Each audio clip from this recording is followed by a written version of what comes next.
with her instructional team to plan for the year. What is the best way to get that diagnostic information? Jane could give a paper and pencil test, but is that developmentally appropriate in the early grades? She could evaluate students one-on-one, but that takes too long and only covers a small portion of the concepts she needs to teach. She could use informal assessment.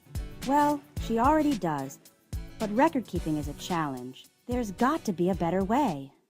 When thinking about assessments, one usually gravitates toward the standard paper and pencil, but times have changed and the word assessment has started to take on a whole new meaning.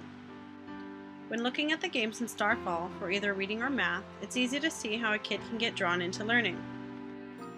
Let's take the math games for example. In Starfall Math, you can practice your addition and subtraction facts in a fun way. For every problem that you get right, you get a star point. The flashy animations and interactive voiceover really help to motivate and engage the player. As the player gets problems correct, they can progress on to another problem or another level. But if the player gets a problem wrong, they must try again until the problem is solved. This simple feature of progression doesn't take away from the learning process by a game simply ending. It keeps the learner interested until it is solved. The same goes for the reading games. The learners are engaged in hearing about the content of the story and practice by singing along with the catchy tunes. This is also a fun way to keep students engaged in learning. If the student sings a song incorrectly, they instantly know and self-correct. Now that's the perfect form of assessment. Yes. Thank you.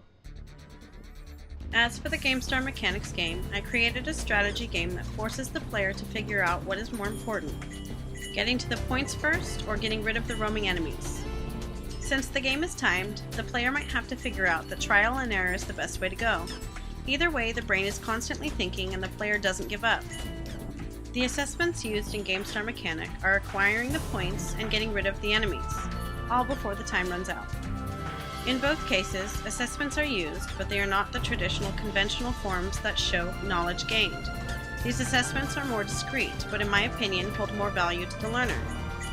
In each game, points are used for motivation, but there is no extrinsic motivation to collect the points, which allows the player to concentrate on strategy and skill rather than the prize in the end.